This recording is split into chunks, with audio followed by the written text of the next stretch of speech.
Hi, I'm Lauren, And I'm Matt. and this is Publish and Prosper. Where publishing, e-commerce, and marketing collide.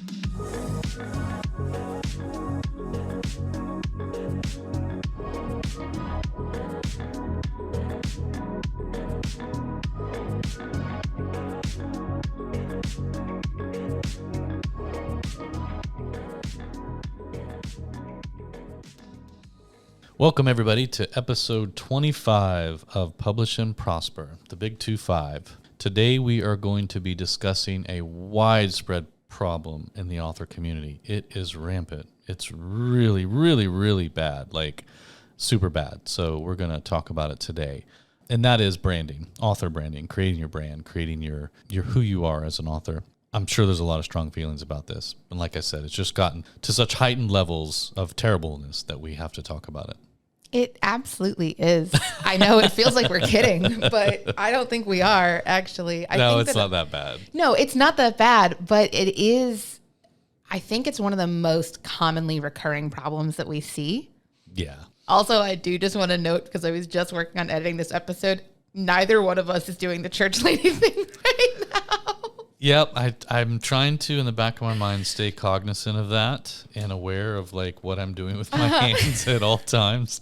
We haven't even started video recording yet. We're practicing for when we do start video recording. Yep, yeah, a little Easter egg to keep your eye on when we do start doing video. Yeah, for sure. Because none of this probably makes sense to anybody right now. Nope. But the minute they actually see it, they'll be like, oh, yeah, I get it now. Okay, Oh, yeah. That's ridiculous. And we thought you guys were weird when you were just talking voices in our ears. But as soon as y'all can see us, it's going to be so much worse. Yeah. Well, spoiler alert, we're hitchhiking ghosts. It's my dream. Yeah. Wouldn't it be cool? That's what I aspire when people are like, heaven, hell, afterlife, whatever. I'm like, no, I'm going to go live in the haunted mansion as a hitchhiking Yes, ghost. please. That's the way to do it. Or I want to be the organ player in the party room. Ooh, that's a good one. Yeah. I've always liked the guy swinging from the chandelier. Mm-hmm. And I actually am 95% positive that I know his name. So that's fine. Right. But anyway, more importantly, branding. Yeah. This is something that actually, like, we're being tongue in cheek about it, but it's something that we've noticed a lot when we speak to authors publicly at events, in social comments, when we get questions from people. I think a lot of the times, a lot of the issues that authors run up against when it comes to long-term marketing can be boiled down to they haven't done the groundwork with their author branding and developing their brand. Yeah, they haven't laid that foundation. Some of that is also, I think, tied to this idea that, again, you have to treat what you're doing, your writing, or whatever it is you're actually creating content-wise, that you have to treat it as a business. Yes. And as such, your business has a brand, right? For writers, though, I think where the disconnect comes in is that they don't realize that they are the brand. Yes. So, especially for fiction authors, nonfiction content creators, sometimes they are actually physically creating a business or a brand where they want to be detached from it because their goal is to exit at some point, and you can't have a successful exit as a brand or business if everything about that brand or business is tied to a single person. Mm-hmm. That's really hard. So, in the world of nonfiction, there's a little bit of runway there for not necessarily positioning yourself as the brand, but really making sure whatever you're creating content-wise is still fully branded appropriately. So there's a little distinction there, but otherwise, and that's not to say that some authors don't have it down cold. Hey, there we go. Yes, I absolutely would agree with that. There are some, this is not to say it's a universal problem. We see some authors do a really, really fantastic job with author branding. 9 times out of 10, when it's fiction authors, it's serial fiction authors and people that are making a real career out of serial fiction publishing. That's a huge part of that, and finding success in that is your branding as an author, and those people are nailing it. Yeah. So if you want an example at the end of this, when you're like, I still don't really understand what you're talking about, go look up some serial fiction authors, romance authors, people that are just absolutely crushing it in the indie publishing market. You'll see some really great examples. Yeah. But I do want to just underline what Matt just said in case you missed it, in case you're listening to this and you're like, I don't have 45 minutes to listen to these guys talk about author branding or whatever. This is absolutely relevant to every genre of author that could possibly be listening to this right now. This is relevant to fiction authors. This is relevant to content creators. It's relevant to small business owners. It's relevant to people that are publishing books as an indie press, like whatever it is, like whatever you're doing, this is relevant to you. That's right. It's going to be maybe slightly different ways, you know, like for a fiction author, we're going to make the argument that you as the author are the brand, that, you know, your name as like my name as author, Lauren Vasallo, like Lauren Vasallo is the brand. That's what we're going for here. But content creators or business owners, your business is your brand. You might even say your brand is your brand. But yeah, your content is your brand for sure. But yeah. So, you know, there's going to be a little bit of a different approach to it. But at the end of the day, the point is relevant. Still, the point is essential to all of us to understand that your book or your books, plural, is not your brand. Your books are not your brand. You, your content, your business is your brand. Yeah. That's right. I mean, you even have some, you know, serial fiction writers that they're really good at writing cross genre. So you can't have your books necessarily be your brand. You as the author are the brand, and people come to know and respect that you're a good writer. And so that when you do try to cross over into another genre, let's say from science fiction to romance, they're going to trust checking out your first romance book because they knew or know that you write great science fiction books. You as an author, your brand as an author, what you do, they've come to know and trust that. So yeah, I will be living proof of this all the time and always. You know, I know some of the like responses that we get from people when we talk about an author brand is saying like, well, I don't want to silo myself in this one genre. I don't want to make a name for myself as a romance author specifically in that. And I'm known for that. And then like I'm stuck there forever. I can never deviate from that because that is my brand. And I'm going to absolutely make the argument that it's actually the opposite is true. Because if you make a name for yourself as a romance writer, and then you say one day to your loyal fan base that you've built out, hey, I want to try something different. I want to try something new. I've got a book coming out in a couple of months that is my first foray into the horror genre. Your real loyal fans, your super fans, are going to give it a go because they trust you and they love you and they are invested in your writing and they're going to give it a shot. And even if you've got some fans that are like, girl, I can't do that. Like, I love you and appreciate you and respect you, but horror is not for me. They might have some friends that they can turn around to and say, hey, I've got this author that I really love who writes a bunch of romance. I know you're not into romance, but you might be into her new horror novel that's coming out. So maybe you should check this out. I absolutely think that instead of siloing you in a very narrow path, having that brand reliability and having that known brand for yourself actually gives you more flexibility to experiment and have fun with different genres and different styles of writing and whatever else you might want to play around with. Yeah. Along those lines, I think even the authors that are starting to do a better job of branding or embracing this idea that they are the brand, for a lot of them, it's still a struggle for them to understand or really sort of navigate social media and how you should show up on social media as an author. Or, again, representing your books instead of yourself or things like that. What are potentially one or two best practices that you would say as somebody who not only managed social media for Lulu, but in general has a pretty good grasp of how one should navigate the social media ecosystem? What's something you would tell authors and creators? Well, first and foremost, this is something I see all the time, and it always used to I'd always want to like DM the people and be like, what are you doing here? Your social media accounts should never be named for your books. They should never be the product name as your social media handle, because what happens when you're no longer promoting that book? You know, let's say you've got the first book in your series, you are promoting that, you're promoting it really heavily. You've got all your social channels named after that.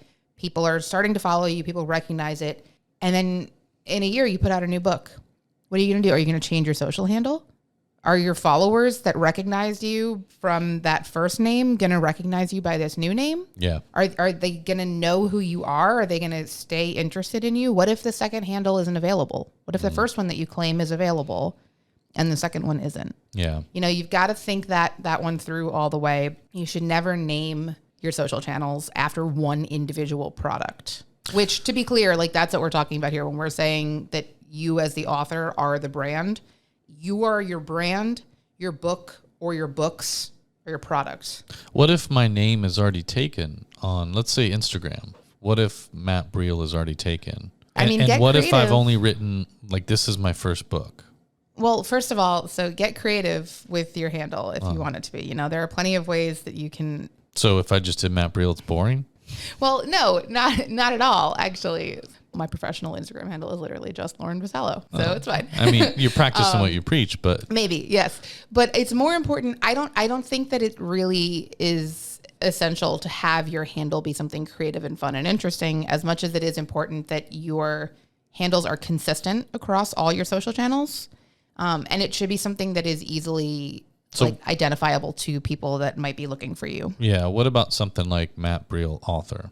Sure. Or Matt Briel writes? Yeah, absolutely. I've seen plenty of my favorite authors that have very similar handles to that. And it's actually a great way to identify, like, okay, there might be a lot of people that have a name similar to this one, but the little qualifier that they're an author or a writer or whatever definitely helps with that. Aside from your actual handle on whatever social media platform of choice, the point I think you're really making here is that the account itself should focus as an author, that's your brand, and that way you're able to talk about all of your books or all of your projects or whatever you want to talk about, and it won't feel like it's out of scope versus if I created a whole Instagram account for my first book. I mean, what am I going to talk about besides that first book? Because my Instagram account is based on my first book title and my first book. So that makes sense. I get it. What about somebody who considers themselves not necessarily an author per se, or they don't self-identify as an author full time, but maybe they fall into more of that realm of like just a content creator, a content entrepreneur, somebody who is actively creating content and working towards building a brand based on the content, whether in the hopes to sell and exit or not. But would you recommend somebody still have the account, like their social media accounts under their name? Or in that instance, would they try to do it in the brand name? I think that depends on what your content and brand is. If you've already started building, what I would really say more than anything else is don't put yourself in a position where you have to change your social handles at any point during like your growth as a content creator. Mm-hmm. So, not to put pressure on yourself at the beginning to be like, I have to pick something really good to start with because if I don't, I'm stuck with this forever. But like, you want to make sure that as you're building a name for yourself, it's a recognizable name. Mm-hmm. And trying to think of any examples off the top of my head and drawing a complete blank. Let's say with Lulu, we've built this whole brand identity as lulu.com on all of our social channels. Right. And if we were going to decide tomorrow that we were changing the name of the company and we're going to do something completely different, we're kind of losing the credibility that we've built on the name that we have already. Right. So I don't necessarily think it's important for you to say like, I have to name my social channels after my existing brand, mm-hmm. or vice versa, that you have to name your brand after whatever you originally named your social channels. Mm-hmm. But just make sure that they are clearly connected in a way that your fans will recognize you no matter mm-hmm. where you are. And that gives you that leeway, like you were saying earlier, to have different kinds of content. If you are a content creator who is primarily making videos on how to live more sustainably in your everyday life in your home, and you eventually want to publish a book full of tips and ideas that you've talked about on your social channel, and now you want to put them all into a book, you want to make sure that your social channel is cultivated in a way that you can talk about your book on that channel while still also consistently sharing new videos about your content. Yeah, I think a good example of that one, just for anybody who wants to see it, is there's an author that uses our services. His name is Armin, but his brand is called Creative Explained. Mm-hmm. And, he got his start on TikTok by making these really great videos, most of which were centered around things to do with plants, how to bring plants back from the dead or other uses for plants or little tips and tricks and hacks. And he did the right thing by naming his social media channels Creative Explain, not Armin, even though he was like part of the reason why his channels blew up and why he got so many millions of followers, just because of himself and his energy and the way that he does things. But when he did decide to put his content into a book, it was an easy thing for him to do, and it was easy for him to introduce that into his social media channels, and then his second book, and now his third book, and anything else he's doing, he's been able to now also parlay what he's been doing into some sustainability efforts. So all of that fits nice and neat into his social media channels under the Creative Explained brand. And if Armin was to want to sell, let's say, his brand or his business and exit, he probably would not have as hard of a time doing that as if he had named all of his social media channels Armin, right? Yes. Or Plant Videos by Armin or something like that. Conversely, or on the other side of that coin, for somebody who's writing serial fiction or just a lot of books, and that's your identity, is you are an author, and that's what you're doing, and that's what you'll always do, and you're not necessarily building a content business to sell. You are writing books to sell those books so that you can write more books and just sustain a life as a writer. Having that channel, that handle, that, yes, it's great if it has your name, so there's recognition to your name always. If you have to alter that to say something else a little more crafty because maybe your name's not available, that's okay. But what you're saying here is consistency is the real key, so that as you're building that brand, you're building recognition with that brand, not just on social media, but across all avenues. And so I think that's an important thing to point out here, is that, yes, as an author, you are the brand. As a content entrepreneur or a business owner, that is the brand, not you. So don't get too caught up in that. What you really need to remember is that whatever you do, whatever branding you apply, whatever name you choose, you need to be consistent across all channels, including when we talk about things like paid and organic search and stuff like that, so that you continue to build brand recognition, which is what fuels the machine for you to sustain that business long term, regardless of what that business might be. Yeah. And how you do that can vary. And there's a lot of different little ways that you can build that brand recognition. It comes in everything from the type of content that you're sharing, the tone that you're sharing it with, even the visual elements that you use to share it. I was just looking at Armin's Instagram, and I could have bet money on this without even looking at it, and he absolutely does it. All of his posts, all of his reels, the cover photo on them, he uses the same font to say what the video is. Yeah. So, and it's something that I bet if you thought about it, like if you thought about most of your favorite content creators, you probably couldn't tell me anything about what their actual specific, like what font they use or what colors you associate with their channel or anything like that. But subconsciously, your brain does recognize and remember that kind of stuff. So if you are consistently using the same font, the same color palette for every cover photo for the reels or TikToks that you're creating, for example, your fans, as they're mindlessly doom scrolling Instagram, they're going to start to recognize that subconsciously. And you need that.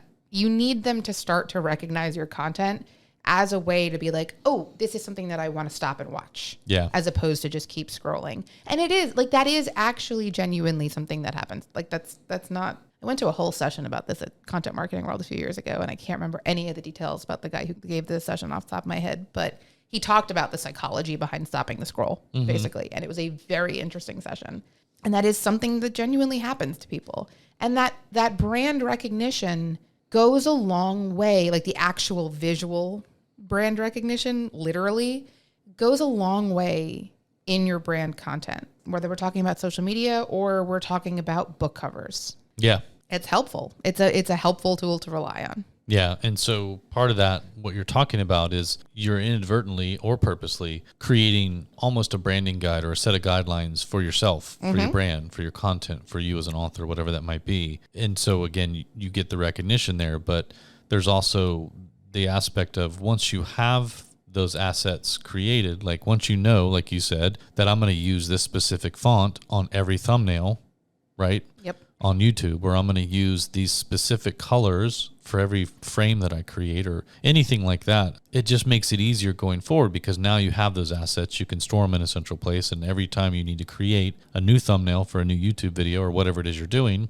or let's say you're going to try out a new designer for your next book cover, you already have this folder of assets, in this branding guide that you've created, the colors you like to use, the fonts you like to use, maybe there's a bunch of stock imagery you've already purchased for your book covers. All of that's there already, and it makes it that much easier for a designer to say, okay, and hop in and start creating some book cover mock-ups for you. So having all those assets really sort of simplifies, in the long run, the ancillary content you need to create to support your brand or your products. So that's also a good byproduct of having a brand and creating those guidelines and assets.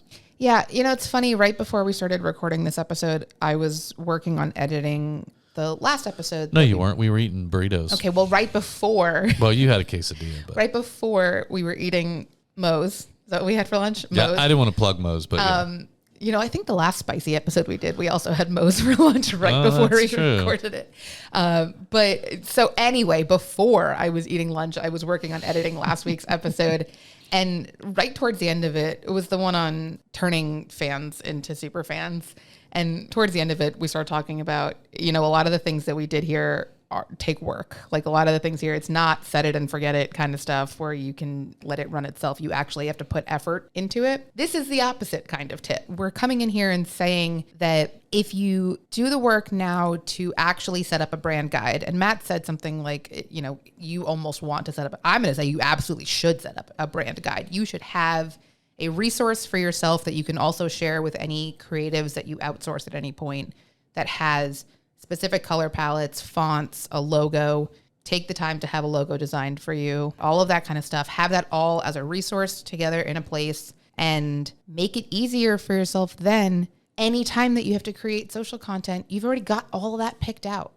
You can even go, like if you have I know you can do this with a pro account on Canva. I don't know if you can do this with a not paid basic account on Canva, but if you have a pro account on Canva, you can upload your brand guide details to your account and you can have everything set up. You can have the colors that you've picked out as your brand color palette just saved all together in a folder. And then anytime you go to design something, those are just immediately accessible in your sidebar. You can do that with your logos. You can choose fonts specifically that are your default fonts. You can do all that. It makes it that much easier for you when it comes down to creating content. You've already got that step done. All you have to do is plug in the relevant details. And that's one less thing that you have to worry about. Yeah. I will also link in the show notes a blog post on a little bit more details about what an author brand is. And that will include some tips about how to put together a brand guide. So if that's something that you're like, oh, I want to do that, that sounds helpful, you can always check the show notes for that. I don't want to talk too much more about the visual branding elements, but I do think it's important because that is a big, I would say, solid half of branding, author branding. I just forgot all words that existed for a second there. I wasn't sure we were going, so I wasn't going to jump in because I thought, oh, she'll get it. She'll get there eventually. Yeah. It's fine. This is what happens when we record after lunch. Well, so, that's a good point. Branding is not just visual identity necessarily. It's not just colors and shapes and imagery and fonts and things like that. There's more to branding, right? There is. But before we get there, I do want to talk a little bit more about the visuals. Well, of course you do. But because I'm not going to say that's the fun part again, because I've said it so many times recently. You should tattoo the word fun on your arm somewhere. But then people are going to think I'm a fan of the band Fun. Is there a band called Fun? Yeah. Oh my goodness. It's Nate Roos, I think. I don't know. I don't know. You say it like we went to school together. I don't know who that is. It's also, sorry. This is another Taylor Swift reference. Oh, God. I was trying so hard not to bring her up in this episode. I know you weren't. Yeah, no, I wasn't. It's fine. But anyway, when it comes to visual design elements for your branding, I do think, again, to reiterate, absolutely consider putting together a brand guide. Consider hiring somebody to design a logo for you. You can do a lot of fun things with a logo, even if you're just publishing a couple of books and that's really all you're trying to do. You're not trying to create a whole business for yourself or anything like that. If you look at traditionally published books, if you look at their spines the spines always have the logo of the imprint that published the book on them. Mm-hmm. And that's always a nice little touch that I see when I see self-published authors that do a really good job with their books. They have their brand logo on their spine.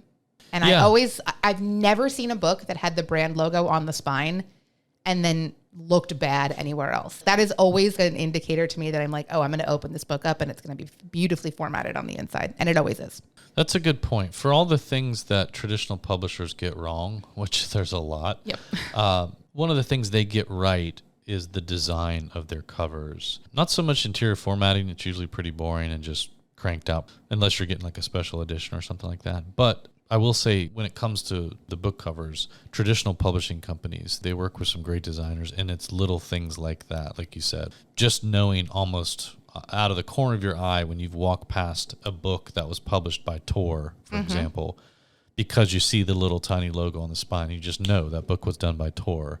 The point is, I think, like we talked about before, those little things just become more fodder for brand recognition, and that's what you're after. Yeah. Absolutely. And that's relevant for, again, whether you're writing fiction or nonfiction. There's a Lulu author, Melanie Van de Velde, that has published 2 books with us, and both of them, she's a very similar cover design for both of them in a different color palette, but the design elements are the same. The title is written in the same font. Everything looks similar on it. And I was aware of her first book for a while. And as soon as I saw that second book, I didn't even have to get close enough to it to see the author's name on it. As soon as I saw the cover design I was like, oh, Melanie published another book with us. Mm-hmm. Like, I knew right away. And she only had one previous book. It wasn't like she had a whole bunch of books that all looked like this. She had one previous book, and I was like, oh, look at that, another book, and it looks great. And that's the kind of recognition that you want. And you can do that. Obviously, you can do that with fiction too. If you're writing serial fiction, again, serial fiction authors know how to do this. They get it right 9 out of 10 times. If you are writing series fiction of any kind, consistent branding across all the book covers. But you can also do that if you're writing disconnected fiction. There are plenty of authors that I can think of that all of their book cover designs are very similar. I've talked about this in other episodes. Emily Henry books, if you go look hers up, they're all the exact same cover design, but they're all standalone books. TJ Klune is another one of my favorite authors. All of his book covers are designed, or all of his traditionally published books anyway, are designed by the same artist. Yeah. And they are beautiful next to each other on a shelf. Some of them are series, some of them are not. And the standalone ones match with the series ones, and they all look so good. And they are all instantly recognizable. If you've read any single one of his books, you would recognize any of the other ones because you'd be like, oh, I know that one. I know that art. I know that style. And that's something that you want as an author. Yeah, I agree. I think those are important, especially if you're trying to get on shelves somewhere or something like that. That visual brand recognition is extremely important. That brand recognition, or even just not even getting on shelves. Last night I was bored. I haven't decided what I want to read next. So I was scrolling through. We're flying to Cleveland this weekend. So I'm getting ready for what do I want to read on the plane. And I was scrolling through a reading app that shall not be named because Matt will get mad. And all you do is scroll through cover thumbnails. There's no information unless you click on the covers. Wait. Why are you doing that? You have a TBR pile at home that I know has got to be reaching proportionate heights. Oh, you have no idea. Exactly. Why are you on an unnamed app, an app that shall remain unnamed, looking for something to read when you've got probably hundreds of titles at home that have not been read yet? Because none of them are speaking to me now. Oh, my goodness. That's why I'm bored. That's why I don't know what I want to read next, because none of them are jumping out at me. What do you like to read on planes, fiction or nonfiction? Fiction. Yeah? Yeah. All right. Yeah. But I also do try not to bring more than one book with me when I'm traveling, especially for something like CEX. Because we buy more. Because we'll buy more. I want to make sure I have room to bring some home with me. Yeah. So, but I can read a book in a flight. So it's a lot easier for me sometimes to just bring an e-reader. Yeah. And I know you hate that, but it is easier. But the point is, I was scrolling through cover art yesterday, and I was browsing purely based on cover design. And almost every single cover that I clicked on to learn more about the book was one that I recognized because I recognized previous titles or previous cover art from that author. And was like, oh, this is somebody that I know I've read their content before because they have that similar cover design. They have a recognizable style. They have a logo on there, whatever it is. And that helps. Yeah. That is something that you as an author should absolutely want fans to do. You should want them to recognize your work and say, oh, this is another book by this author that I've read previously and liked their stuff. Yeah. But as I was saying earlier, it's not all about visual design and it's not all about visual branding. So what's the other half of an author brand? Whatever do you mean by that? That was a rough transition on that one. Okay, you do it better then. No, it's okay. You did it fine. I mean, all jokes aside, there is more to branding and recognition than just the aesthetic components, right? I mean, your branding can tell a story, just like you as an author tell a story. There are elements of your branding that should tell a story or a narrative. I'm actually going to read a line straight off of the outline here that Lauren created because I really like the way you worded it. Even if you're writing nonfiction, it's still true that you're a storyteller. And whether you're publishing a cookbook, a self-help workbook, a weekly planner, a marketing how-to guide, whatever it is you're creating, you're crafting a narrative experience for your readers. So wow, thanks. Understanding that even if you're creating a cookbook, you are creating a narrative experience in one way or another, and your branding really kind of does the same thing. And so, I'm sure some people are listening, if anybody's still listening at this point, but I'm sure some people are like, I don't understand. Like, what do you mean? How do you do that? How do I apply this to my branding? What are some things that I can do to make sure that I've incorporated this element into my branding? And I think that some of the things you can do or ask yourself are questions like, what was your motivation to start your brand? So most of us, when we start a project or a book or a brand, or it's because we had an idea or we had a calling or a purpose or something drove us to say, I'm going to do this, or I'm going to write a book about this, or I'm going to create a business that does this. What was that for you? What's your brand's mission? What is your ethos as a creator, as an author? Some of the other things you can ask yourself. What's a unique quality that you might have as an author, creator, brand that fills a niche or a gap that nobody else really does or most other people don't? Motivation as to why you might have written your first book or your first 3 books or whatever those things are. There's questions you can ask yourself internally to really try to extract out what it is that is going to define your brand, right? And your branding identity and how you're going to build that recognition. And again, the easiest ones are things like motivation or goals. What were your goals when you decided you were going to start this business or start writing this in this genre or things like that? For some people, it's something simple. Like I talk about the fact that I like to read horror, and my favorite horror authors are a lot of the old school guys, Stephen King or people like that. And so if I was going to start writing horror, which I'm not, but if I was, my goal might be to become one of the great horror writers, like the old school guys, Clive Barker and them. I might want to have that help inform my branding as an author, my branding identity, and some of the things that I do. I might look to those old school guys and the way that they did it for inspiration on my branding.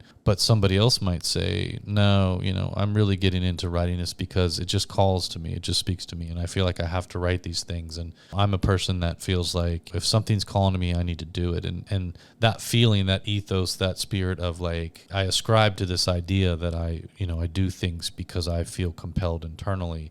That might inform the way that you brand yourself. So yeah, and I think that's, again, going to keep reiterating this. It's something that is so applicable to both fiction and nonfiction authors in different ways. Matt's talked about reading a lot of horror, primarily horror. I read a lot of romance, primarily romance.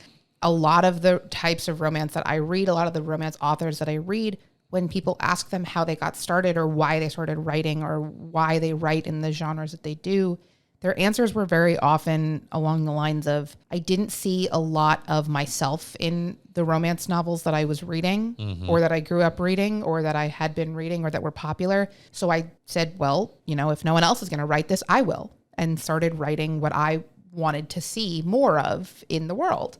And the same, not the same, but, nonfiction, it can be something very similar. Nonfiction, it can be, I am a chef. I really wanted to publish a cookbook, But a lot of the cookbooks I see when I get to these meals, there are all serving 4 to 8 people. And I am a single person living alone, and I don't want to cook meals that are going to serve 4 people. So I put together a cookbook that was all 1 to 2 serving recipes. And that's something that is, you saw a need in the market, you had a mission, you had a passion for something, and you solved the problem by providing this content. And that's your story. That's your brand story. Yeah. I think this is also, it might sound like something that if you're listening to this, you're like, oh, you're talking to people that have a lot of books. You're talking to people that have a whole backlist, a whole catalog of books or whatever. And I don't think that's true. I think this is something that you can start from the beginning. I think it's something that, if you have 1 or 2 books already and you're sitting here going, oh no, I didn't do this from the beginning and now it's too late, I'm already a step behind. That's not true either. You can always adjust. You can always pivot and start adding branding. You can go back and make, especially if you're self-publishing, you can go back and make revisions to your content whenever you want. But you can always upload new versions of your books with new covers, whatever the case is. It's something that you can start pretty much at any point. So if this is something that you're like, yes, I want to do this, I think this makes sense, I do need to put more focus on my author branding, you can do that at any time. It's never too late and it's never too soon. Yeah. Yeah. That's a great point to make. I think we do talk to a lot of authors and creators on a regular basis, and they're at various stages of their journey or their career path or whatever phrasing you want to use. But the point is, there are some that they're 10 years into this game and they've still not really spent time hammering out what their brand is. And that's still not too late. I mean, you could have written 8 books, published, 15 white papers and a bunch of other things and still not really paid any attention to your branding and start at that point, and it's still okay. I think the key is to you have to recognize that, and you have to understand that if this is something you want to do long term as a career, whether you've already started down that path or not, you have to have this component. You have to have some branding in order to sustain a long-term trajectory. Yeah, absolutely. And just in case, I'm realizing I'm skimming through our outline right now and trying to recall what we've already talked about, because as always, once it comes out of my mouth in this podcast, it ceases to exist in my memory or brain. I just want to make sure that we've actually made the point somewhere in here that having all of this understanding of what your mission is and what your story is and what your brand presentation is, you have to actually then share that with people. Like, I don't think we've actually said that part at any point. It's great for you to have this understanding of your brand and your mission and all of that. But now this is your story that you're going out and sharing with social channels or people that you meet at events or public speaking engagements or earned media where you get to talk to people on a podcast or have a guest blog post, and this goes in your author bio for the guest blog post that you're writing or whatever it is. Like, this is what you lead with. This is your selling point that you go ahead and instead of saying like, hey, you should buy my book because it's about how to help people find a fulfilling career. Okay, great. So we're 100 other books on the self-help shelf or wherever in Barnes & Noble. Instead, if you can go out and lead with, I'm a career coach with 10 years of experience helping people. I help people find their dream careers. And, I was doing it one at a time with different clients. And I finally sat down and wrote a book that can help even more people. That is much more of a selling point, and that's much more inspiring and attention grabbing than I wrote a book about how to find a fulfilling career. Well, when you put it that way, for sure, but yeah. I do agree with you. Yeah. And, we see this all the time with fiction authors too. I see this all the time. I definitely have referenced these on the podcast before, where fiction novels, the best marketing that I see for novels these days is when they don't even give you the cover copy, like they don't try to describe the plot of the book, and then instead they just market it as like, this is a grumpy sunshine romance where there's this trope, and this trope, and it has a guaranteed happily ever after. Okay, I'm in. You got me. I'm good. Give me all the fake dating plots. Let's go. I want it. I know exactly what's going to happen in it, but that's okay. I don't need to read the cover copy. I know what I'm signing up for and I want more of it. Yeah. So that's how you get people to read your stuff. It works. I mean, we're obviously living proof of it. Yeah. Yeah, we absolutely are, as the weird super fans that we are of things. I was talking to one of my friends about this. We were having a conversation about a new book that's coming out, and it was basically like the summary of it sounds exactly like every single other book that this author has ever written. And it's like, how many times can you write the same book over and over again and keep getting paid for it? I was playing devil's advocate a little bit, and I was saying sometimes that's exactly what I want. Sometimes I like that it's reliable to be able to be like, I really want to find a book right now. I want to read a book right now that is going to deliver these 3 things that are going to make me feel better after having a rough week. And I can always rely on this author to deliver these things to me. Yeah. That's valuable. I definitely have those authors as well. There's some comfort in that, knowing what you're going to get, and knowing it's going to be different, but it's going to be the same, and that's what you're after, right? Yes. I mean, that's why we're attracted to different authors and, movie directors and things like that. You know what I mean? Like, as a huge Tim Burton fan, I know what every one of his movies is going to have in it, and yes, please give it to me, and no, I'm not tired of seeing it in just 15 different ways. That's the genius of Tim Burton, or whoever your favorite, musician or band or author or whatever it is. It's, when you break it down, they've created a formula for themselves of how they create something or what they use, and it works. And so they just keep doing it. It's just next time it's different characters, different names, different location, different time period, whatever that might be. But the story is almost basically the same. It's just the way that they write it that makes you feel good. And so that's why they're successful with that. Yeah. You're creating a sense of reliability for your fans. Yeah. You're making a promise to your fans and saying that I'm going to deliver these certain expectations that you have every time. I'm going to fulfill them, hopefully, if I'm doing my job correctly. And they are going to say, yes, please, thank you. I want more of this. I like that I can rely on you to fulfill these expectations when I need them fulfilled. And that is that's how you turn fans into super fans. That's true. That is. This is actually just a part 2 of the last episode. I don't know about that, but it's definitely a parallel track. Yeah, for sure. Yeah. So, I don't know. I think we've said a lot about author branding. This was weird. We actually stuck very closely to the outline on this one. How unusual for us. So, no, absolutely. I think the last thing I would say, and we talked a little bit about where this branding might actually show up, right? Besides the books themselves. Of course, that's where they're going to show up, but it's going to show up in social media, but it's also going to show up on your website. Yes. And that's probably one of the most important places where it should show up for a lot of reasons. But, again, if you've listened to at least one episode of this podcast, we're going to talk about selling direct. You should have a website, a home base where you can direct all of your readers and potential new readers, and your branding should be conveyed there just as well. It should all make sense to them, the entire journey from start to finish. And having that website branded, with those same types of assets and colors and fonts and narrative that you've built into your social media channels as well as your books themselves is extremely important. Owning that journey for your readers and customers and buyers from start to finish is really important. So make sure you're applying these same things over to your website.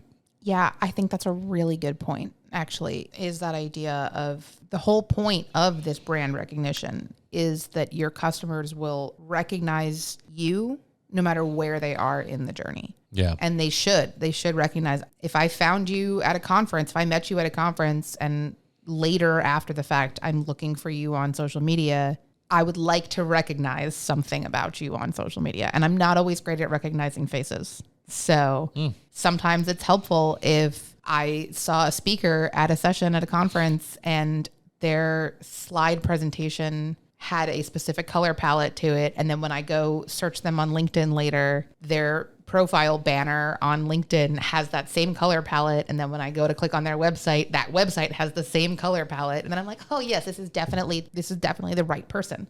I've definitely found the correct person here because this branding is all connected. Yeah. Hence the notorious orange we referenced in another episode. Mr. Joe Pulizzi likes to permeate, but has done a great job of building into his brand as a creator, as an entrepreneur, as an author.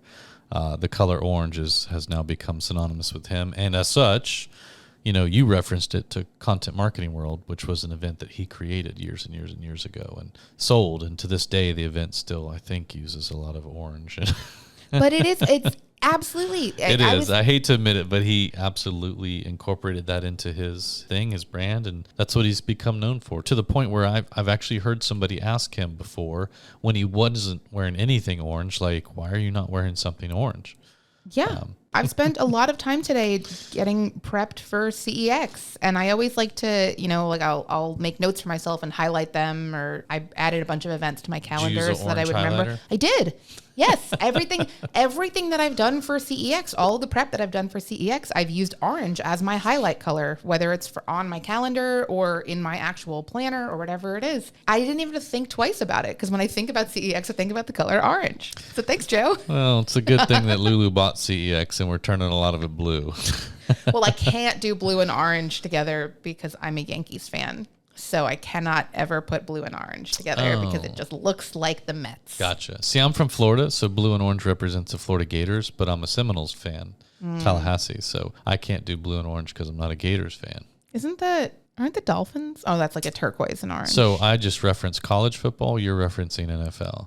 I didn't even know the Dolphins were a football team, okay? I was just guessing. Well, I believe they're a mammal that lives in the ocean in Florida, but they're also a football team, yes. I only read sports romance. I don't know anything about actual sports. Baseball romance. Oh, and I deep dive through Savannah Bananas TikTok on a weekly basis. Well, yeah, that's a must for anybody. Again, the color yellow, obviously. Branding, right? Very good branding. Yeah. I always recognize it. Stops the scroll every time when I see a Savannah Bananas video pop up on my FYP, because it's something bright yellow in it always. Who also, Jesse Cole, was the speaker last year at CEX. I'm so upset that I wasn't there to meet him. So we had a yellow suit running around and an orange suit running around. And I bet everyone recognized them. They did. Yep. Well, good for them. And hopefully you'll find something awesome that you can use for your author branding. And we've inspired a little bit of something in that, except hopefully not orange suits. That's already taken. Or unsubscribe. Please don't unsubscribe to us. I hope we didn't influence that or inspire that. Yeah, please come back and listen again. I'm sorry. In the meantime, thanks for listening. And you can always get in touch with us at podcast@lulu.com. Let us know if there's something you'd like to hear more about, less about. We will take the less about with a grain of salt, but more about. We're happy to share more episodes or hear more episode ideas so that we can share more fun content with you. And until then, we'll be back next week. So thanks for listening. To learn more about this episode, check out the show notes on publishprosperpodcast.com. Publish and Prosper is brought to you by Lulu.com. To hear more episodes like this one, please like and subscribe wherever you listen. Thanks for tuning in.